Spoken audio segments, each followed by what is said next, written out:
Luiz, acho que o pessoal deve saber como você investe, né? Mas é legal destrinchar, né? Como é a sua carteira, se existe espaço, né? Para outra coisa que não seja ações e até entender, caso não tenha, por que não ter. Mas também como ela foi mudando de acordo com essa sua evolução, né? Uhum. A gente conheceu aqui a Luíse, que em 2011, 12, né? Começou lá em 2008 com uma carteirinha de outra parte, R$ 300 por mês. 11, 12, descobriu, né, a história e o legado do pai. Teve o empreendimento, esse negócio agora está dando certo, enfim. Como é que foi evoluindo a sua carteira pessoal? Você sabe que é curioso isso, né? Muitas pessoas falam, pô, mas ela é filha do Barsi, aí é fácil, né? E eu digo pra você que tem esse pensamento, não interessa de quem você é filho, quanto conhecimento teórico você consiga consumir, você só entende o seu perfil de investidor quando você começa a investir de fato e vivenciar o dia a dia de mercado, né? Uhum. Então, por mais que eu tenha começado a investir lá atrás, né, 2008, enfim, você só tem plena consciência do que é investir, das dificuldades que você vai vivenciar na sua trajetória, quando você tira o dinheiro do seu bolso, ali, do seu salário suado, e você vai fazer a sua alocação, né? Então, eu acho que investidora de verdade foi no momento que eu comecei a trabalhar no mercado, ali em 2012, ainda como estagiária, né? Então, aquele dinheirinho curtinho, no final do mês você fala, bom, o que que eu faço com essa grana, né? Então, você vai evoluindo. E, obviamente, tive muito contato com a estratégia de dividendos, praticamente só isso em casa. E quando fui trabalhar no mercado, eu fui, obviamente, desafiada a analisar outros setores que não necessariamente eu gostaria, enfim, mas para mim foi muito importante para a evolução profissional, né? Então, eu tinha o anjinho aqui do lado, né? O jacarezinho, dividendo, dividendo. Você tinha aqui desse lado, compra Magalu. E o analista tem esse desafio, né? De você sempre tem que trazer uma novidade.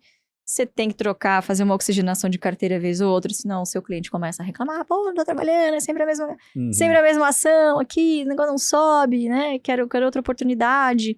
Então, para a evolução profissional, para mim foi muito importante ter tido que me desafiar e analisar outros setores, e, enfim, outras classes de ativos também, né? E fazer umas cagadas, obviamente, no meio do caminho, né? Quem nunca? Então, você tá ali naquele ambiente de mesa, pô, e eu trabalhava com muita gente experiente, né? Tudo cabelo branco, enfim, a Elite era uma corretora bem tradicional. Uhum. Então, você, assim, bebia direto da fonte, era um MBA por dia e tal. E claro que, às vezes, com excesso de informação, você tem uma certa dificuldade de filtrar ali o que é, sabe, exaltação no momento de mercado, o que é, de fato, sinal, né? Distinguir sinal de ruído. E aí, foi justamente, acho que foi 2017 que teve carne fraca. Foi por Foi. aí, né? Foi por aí. Enfim, montei uma posição em BRF. Cara, não, o papel caiu dos R$ 40, 35. Não, agora é o momento. Tá. Falei, meu, quer saber? É um dos poucos setores que eu não tô impedida. Fui lá, montei uma posiçãozinha. Não era grande, mas pra mim na época era relevante. E aí foi assim, uma sucessão de. Nossa, que momento difícil pro setor, né? Então, Wesley Day, depois carne fraca.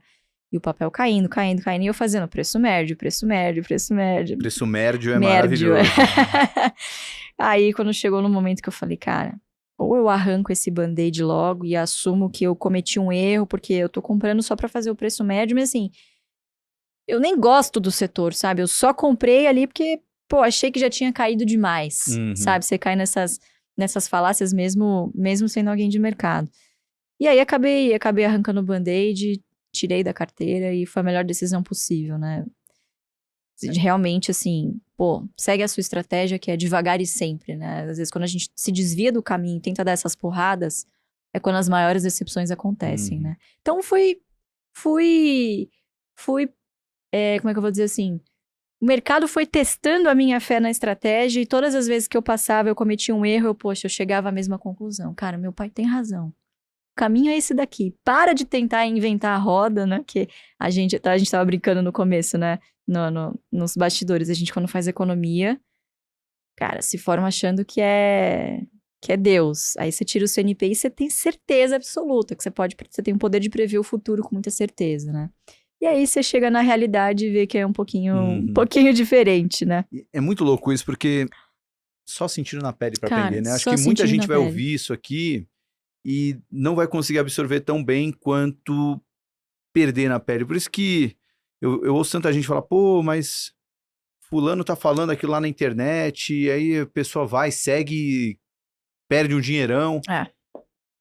Assim, às vezes é um bom laboratório para essa pessoa aprender o que não fazer. O mercado verdade. financeiro tem um pouco dessa coisa que você paga para aprender na pele. Então, que você pague pouco, pelo menos, que você perca no começo, né, quando você ainda tem menos dinheiro, que menos aí o dinheiro e mais aprendizado- tempo, né, para reverter a situação. Você contou esse caso, eu lembrei nessa época, mais ou menos, a gente tinha uma carteira recomendada lá na Infomoney e acho que foi 18, que foi quando a Sanepar teve a revisão tarifária, que foi, assim, totalmente atrapalhada. Era uma posição pequena na carteira, mas todo dia eu olhava para ela. E todo dia, assim, eu tinha 95% da carteira em outras ações, 5% na Sanepar. E eu percebi que eu gastava metade do meu tempo olhando a Sanepar, analisando a Sanepar, conversando sobre a Sanepar para saber se eu vendia, se eu comprava. Eu falei, peraí, é aquela coisa de... Eu tenho 95% aqui que eu poderia estar me dedicando mais ou fazendo alguma coisa. Quando eu arranquei, foi um tira alívio. Um peso das costas, né? Porque eu percebi que eu já estava pelos motivos errados no investimento, né? Exato. É aquela coisa que... Pô, eu quero ganhar dinheiro, eu quero estar certo, né? Porque às vezes é isso, você fica aumentando a posição para querer provar que você estava certo e quando subir...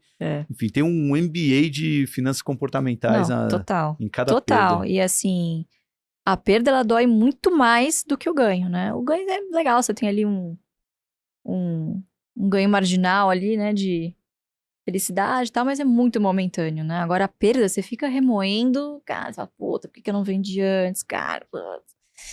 E geralmente não é a história que a gente gosta de contar no bar, né? Pois é. Mas depois que recupera, fica mais fácil contar. Mas como é que voltando para carteira pessoal, né? Como é que é dividida a sua carteira hoje? A minha carteira... E como ela evoluiu, né, nesse tempo? Legal. Então, de evolução, né? Acho que de novo, o mercado foi testando a minha fé na estratégia e toda vez que eu errava, eu comprovava que eu tinha que seguir essa estratégia, né? Que é muito simples, mas não é simplória, né? Não é fácil de você seguir essa trajetória, porque, de novo, você vai ter várias outras classes de ativos, de outros tipos de investimento que vão parecer... A grama do vizinho é sempre mais verde, né?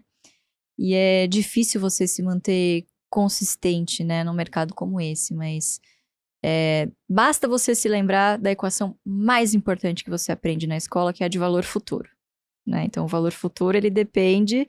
É o valor presente ali, mais o N do exponencial ali, que é a única variável exponencial, né? Que é o tempo. Uhum. Então, o juro composto, ele ensina muito. É ver a grama crescer, né? É um negócio lento, né? Então, a gente não tá... Quanto mais cedo você perceber que a Bolsa de Valores não é um negócio de você fazer dinheiro para amanhã, mais rápido você vai se conformar de que essa estratégia tem grandes chances de ser vencedora, né? Que é o devagar e sempre, né? Então, a maneira de você ir mais rápido é indo devagar.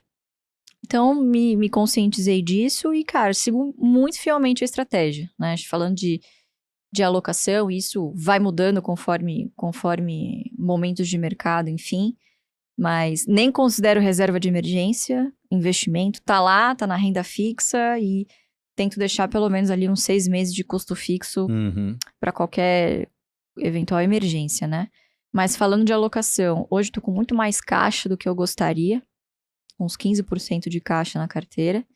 E o restante do que está alocado, esses 85% restantes, estão 100% em ações, no Brasil. Divididos, respectivamente, também numa alocação que está longe do que eu considero ideal para o meu gosto, né? Eu gosto de manter sempre 80-20, 80% previdenciário, que são as empresas lá boas pagadoras de dividendo, perenidade, enfim, e 20% de oportunidades, que são empresas que talvez estejam passando por um momento mais difícil, um turnaround, ou empresas que ainda vão se tornar grandes pagadoras, têm potencial de se tornarem grandes pagadoras de dividendo no futuro. Gosto de manter o 80-20, mas por conta de conjunturas de mercado e oportunidades que a gente viu de aporte agora nesse último ano, eu tô num 60-40. Tô um pouco desbalanceada nesse sentido, mas não me preocupa muito porque essa concentração, enfim, ela vai mudando conforme os preços, enfim, conforme o mercado vai dando oportunidade, né? Então, eu costumo rebalancear com novas compras. Dificilmente a gente faz uma grande troca ou pô, sei lá, a alocação do ativo chegou num limite, aí eu vou vender para comprar outra coisa. É muito raro, muito raro. E essas novas compras vêm do dinheiro gerado pelo negócio que você tem na AGF. Claro, então, entrou dinheiro... de fluxo de salário e dividendos do negócio, né? E dos próprios dividendos dos investimentos. Então, né? assim, provavelmente essa alocação deve ir mais pro lado previdência do que pro lado oportunidade nas próximas... Sim, a tendência é que sim, né? E aí, quando você olha um pouco do que aconteceu com o Ibovespa, né? Apesar da gente estar falando há uns 2 anos que tá barato, o Ibovespa ele é um índice um pouquinho ingrato de você analisar, né? Porque você tem uma grande concentração ali, vai, Itaú, Petro, Vale, né? E o que andou em 2023? Basicamente, Banco do Brasil e Petro, né? Você tem algumas coisas de energia que também andaram, né? Setor de seguros andou até que relativamente bem. Saneamento aí puxado por Sabesp, né? Mas já tem um peso um pouquinho menor no índice.